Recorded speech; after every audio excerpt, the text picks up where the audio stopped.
நாகலாபுரம் ஸ்ரீ வேதநாராயண சுவாமி கோவில் அதிசயம் தெரியுமா? நாகலாபுரம் என்பது ஆந்திராவின் சித்தூர் மாவட்டத்தில் உள்ள ஒரு கிராமம். தசாவதாரத்தின் முதல் அவதாரமான மத்ஸ்ய அவதாரத்தில் பகவான் விஷ்ணுவை காணக்கூடிய பாரதத்தில் உள்ள மிக சில கோயில்களில் நாகலாபுரத்தில் உள்ள வேதநாராயண கோயிலும் ஒன்றாகும்.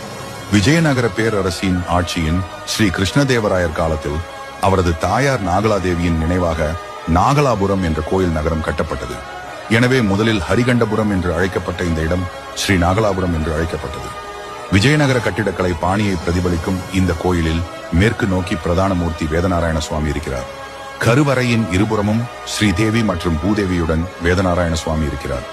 தசாவதாரத்தின் முதல் அவதாரமாக பகவான் விஷ்ணு மத்ஸ்ய அவதாரம் எடுத்ததால் வேதநாராயண சுவாமியின் கோயில் தெய்வத்திற்கு பாதங்கள் இல்லை, மாறாக மத்ஸ்ய அவதாரம் உள்ளது. இது பகவான் விஷ்ணுவின் மத்ஸ்ய அவதாரத்தை குறிக்கிறது. புராணங்களின்படி பிரம்மா ஒரு முறை சிறிது நேரம் தூங்கிவிட்டார். வேதங்கள் அவரிடமிருந்து தானாக நழுவின. இந்த சந்தர்ப்பத்திற்காக காத்திருந்த சோமகாசுரன் என்று அழைக்கப்படும் ஒரு அசுரன் உடனடியாக வேதங்களை திருடி கடலின் ஆழத்தில் ஒளிந்து கொள்கிறான். பிரபஞ்சத்தின் படைப்பு மற்றும் இயக்கத்திற்கு தேவையான முக்கிய அறிவு வேதங்கள் அவை.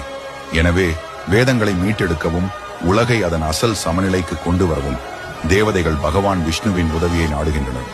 பகவான் மகாவிஷ்ணு மத்ஸ்ய அவதாரத்தை எடுத்து கடலின் ஆழத்தில் சோமகாசுரனை தேடி கண்டுபிடித்தார். பல வருடங்கள் நீடித்த சண்டைக்கு பிறகு அவர் அசுரனை தோற்கடித்து வேதங்களை மீட்டெடுக்க முடிந்தது. இவ்வாறு பகவான் விஷ்ணு உலகிற்கு அதன் இயல்பான சுழற்சியையும் ஒழுங்கையும் திறம்பட வழங்கினார். பின்னர் பகவான் மத்ஸ்யமும் ஸ்ரீதேவி மற்றும் பூதேவியுடன் இங்கே ஓய்வெடுக்கிறார். சோமகாசுரனை தோற்கடித்த பிறகு அவர் கடலில் இருந்து வெளிவந்த போது சூரிய தேவன் தனது மென்மையான கதிர்கள் மூலம் பகவானின் தலைமுதல் கால் வரை கடல் ஆழத்தின் குளிரை நீக்கினார். இதை விளக்கும் விதமாக இக்கோவிலின் கட்டிடங்களை பிரதிபலிக்கிறது. சூரிய கதிர்கள் மாதத்தின் 12வது நாள் துவாதசியில் பிரதான தெய்வத்தின் பாதங்களிலும், மாதத்தின் 13வது நாள் திரையோதசியில் தொப்புளிலும் மற்றும் மாதத்தின் 14வது நாள் நெற்றியிலும் விழும் வகையில் கட்டப்பட்டுள்ளது. இது சூரிய பூஜை என்று அழைக்கப்படுகிறது. தசாவதாரத்தின் முதல் அவதாரமான மத்ஸ்ய அவதாரம் எடுத்த இத்தலத்திற்கு சென்று விஷ்ணுவை வழிபட்டு நலம் பெறுவோம்.